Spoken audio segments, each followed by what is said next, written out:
बिस्मिल्लाहिर्रहमानिर्रहीम। BCom first year, first semester, BOM subject, 5th unit. Explain the concept of authority, power, responsibility, accountability. Easy points है चारों भी। Authority बोले तो आपको हुक्म डिसीजन लेने की और ऑर्डर देने की आपको जो है परमिशन मिल जाना, that is called authority. Power बोले तो वो अथॉरिटी पावर के थ्रू दी जाती है आपको। पुलिस वाला है, पुलिस वाले को पावर देते तो जब उन्हें अपनी अथॉरिटी को यूज़ करता। अब उन्हें पुलिस वाले से नहीं रहा तो उसको अपन नहीं सुनते, उससे कहीं को डरते अपन, उसके पास पावर है। पावर आने के बाद ही अथॉरिटी यूज़ होती।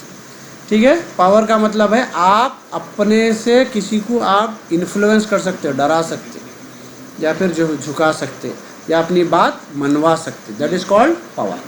अपन बाहर से डरते, अथॉरिटी भी है उनके पास, पावर भी। रिस्पॉन्सिबिलिटी, जवाबदारी। आपको जब जिम्मेदारी मिलेंगी घर में, सौदा लाओ, सौदा सही नहीं आया तो आप पे पुकार लेते। ठीक है, that is called responsibility. Accountability किसको बोलेंगे? ये भी जवाबदारी। रिस्पॉन्सिबिलिटी जिम्मेदारी। अकाउंटेबिलिटी में क्या है? आपके मातहत कोई काम करे और आपको पूरी अथॉरिटी दे दी है, फिर भी वो काम में अगर गड़बड़ कुछ भी है तो उसके जवाबदार रहेंगे आप। ये जितने भी लीडर रहते एक्चुअली में ये लोग अकाउंटेबल रहते, इसीलिए वो पार्लियामेंट बना था। तो आज इंडिया तो डेमोक्रेसी ख़त्म पे हो गई पूरी। जब उनको पोजीशन दे रहे, चुन के ला रही, फिर उनको फंड्स देते गवर्नमेंट के पूरे। एजुकेशन डिपार्टमेंट वाला है तो पूरा एजुकेशन के फंड जो सैंक्शन होते पूरा उसको देते। उसकी जिम्मेदारी रहती है उसको सही तरीके से यूज़ करना। नहीं करा तो फिर उसका जवाब भी उसको देना है कि 1 रुपया क्या करा, दैट इज़ कॉल्ड अकाउंटेबिलिटी। आई बात समझ में? तो ये 4 टर्म्स है, वही मतलब है, समझाने की ज़रूरत नहीं। अथॉरिटी में क्या है? अपने को किसी को भी डिसीजन लेने का और ऑर्डर देने का पूरा जो है ना पावर मिलना।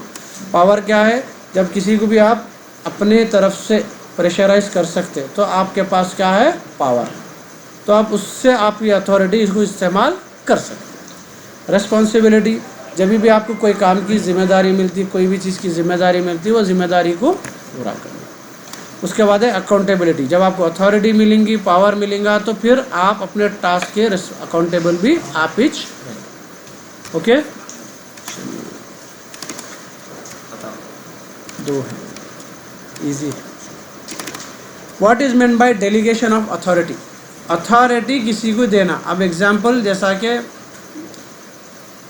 घर में जो है वालदा को घर चलाने की अथॉरिटी रहती है, वो घर तो पूरा उन्होंने नहीं चलाते, बेटियां हैं, बेटे हैं, ज़रा कल दावत है, पकवान का तुम देख लो, रूमा तुम साफ़ कर लेना, फ्रिज तुम साफ़ कर लेना, घर धोने का तुम कर लेना। वालदा के उसमें है पूरा अथॉरिटी, मगर अब अथॉरिटी डिवाइड कर दिया। किचन की अथॉरिटी आपकी, रूम्स की अथॉरिटी आप कुछ भी कर लो, सही कर लो उसकी। तो इसको बोलते हैं डेलीगेट करना, अथॉरिटी आपको बांटना, उसको बोलते हैं डेलीगेशन ऑफ अथॉरिटी। अब इसमें होता क्या क्या? सबसे पहले क्या है? Transfer of authority. अब अम्मी का पकवान का काम कहाँ चलेगा? बहन के पास चलेगा।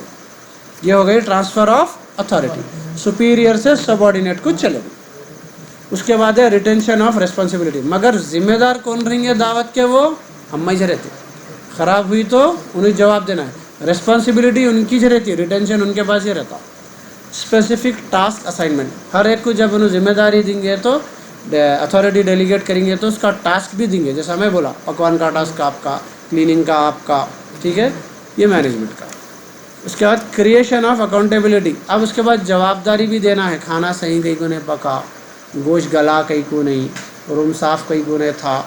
तो जब अथॉरिटी मिलेंगी आपको तो रिस्पॉन्सिबिलिटी भी आपको ही रहती है, अकाउंटेबिलिटी आपकी रहती। रिलेशनशिप ऑफ ट्रस्ट, वो भरोसे से देते हो। जब जिसको पकाना नहीं आता उनको पकाओ तो नहीं बोल सकते, ट्रस्ट करना पड़ता है जब आप अथॉरिटी किसी को देते।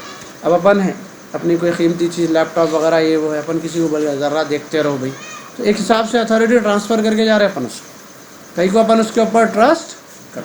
ठीक है, गर्लफ्रेंड को छोड़ के जा रहे हैं, ज़रा देखो। ठीक है, फॉर्मल प्रोसेस। अथॉरिटी क्या है? Formal process. 5 पॉइंट काफ़ी है इसके। ठीक है, बड़े बड़े बना के लिख दो उसको।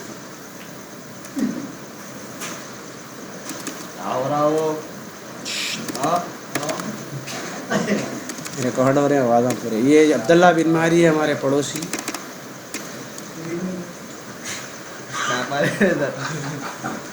Explain the concept of coordination brings out the techniques of coordination. Coordination बोले तो एक दूसरे के साथ काम करना, एक दूसरे का साथ देना, उसको बोलते हैं कोऑर्डिनेशन, जो अपने को एग्जाम में चीटिंग के दौरान बहुत सख्त रहता है, खाली इशारों में समझ जाने की रहती, समझ गए ना। तो कोऑर्डिनेशन में क्या है, एक दूसरे, उसके लिए भी टेक्निक्स रहते। मैं आज एग्जांपल दे रहा था, एक चाइनीज़ पायलट एक इंडियन पायलट दोनों मिलके प्लेन उड़ा रही, तो अब दोनों कम्युनिकेट नहीं कर सकते, तो दोनों की ट्रेनिंग टेक्निक्स मैच करना, जब जाके दोनों साथ काम कर सकते, ठीक है। नहीं तो चाइना पे आधा प्लेन चले जाएगा। तो यहाँ पे टेक्निक्स क्या क्या है कोऑर्डिनेशन के। सबसे पहले साउंड प्लानिंग, प्लानिंग अच्छी रही तो लोग कोऑर्डिनेशन के साथ काम कर सकते। कहीं तो सबको प्लानिंग में आप अथॉरिटी अच्छा दे दे, तुम्हारा ये काम, तुम्हारा ये काम, तुम्हारा ये काम, तो सब लोग साथ मिल के काम कर सकते। सिंप्लीफाइड ऑर्गेनाइजेशन स्ट्रक्चर, ऑर्गेनाइजेशन जो कंपनी है उसका जो स्ट्रक्चर है वो सिंपल रखना ताकि कोई भी उसको समझ सके। एग्जाम्पल है जो है बैंक है, समझो, अब बैंक में गए तो आपको क्लियरली मेंशन रहना कि कौन सा, एक नया एम्प्लॉई आया काम करने के वास्ते, अब उसको मालूम नहीं रहता कौन सी चीज़ कहाँ करना, क्या काम करना, कुछ भी नहीं, तो उसको समझे समझे तक काम खराब हो जाता है। तो कंपनी क्या है, उसका स्ट्रक्चर इजी रखना, ठीक है। इफेक्टिव कम्युनिकेशन, एक दूसरे के साथ जो कम्युनिकेशन रहता है वो स्ट्रॉन्ग रखना। अपन दोस्तां भी क्यों ना हो, दोस्तों में भी क्या है जो है, अगर आपस में कम्युनिकेशन सही नहीं रहा तो एक जो फिसादी रहता उन्हें क्या है दोनों तरफ भड़काता, उसको मालूम रहता दोनों कम्युनिकेट सही नहीं करते, तो उन्हें क्या करता, दोनों को लड़ा देता। तो कम्युनिकेशन स्ट्रांग रहा तो ये सब पॉसिबिलिटीज़ नहीं रहते, काम सही तरीके से होता। लीडरशिप एंड सुपरविजन, तो आपको जो है कोऑर्डिनेशन में एक लीडर रहता, उन्हें सुपरवाइज करता हर चीज़। मैं बता कहीं भी रहने दो, क्रिकेट में आपको एक कैप्टन ज़रूरी है, कोई भी स्पोर्ट्स खेलो, जब भी चाहे न तो उन्हें बोलता मैं बॉलिंग डालता हूँ, इन्हें बोलता मैं बॉलिंग डालता हूँ, उन्हें बोलता ओपनर मैं जा रहा हूँ। जब तक कैप्टन रहेगा हर चीज़ तरतीब से रखती है, उसका ही काम है हर चीज़ को सुपरवाइज करता, तो कोऑर्डिनेशन स्ट्रांग होता है। चेन ऑफ कमांड, जैसा मैं बोला सब लोग एक दूसरे से टच में रहें, कमांड्स पूरों को प्रॉपर तरीके से जाना, आई बात समझ, तो क्या है कोऑर्डिनेशन अच्छा बनता।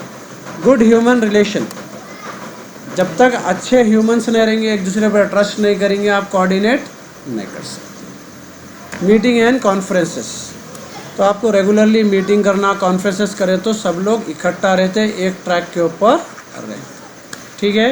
ये हो गया आपका 5th यूनिट भी खत्म।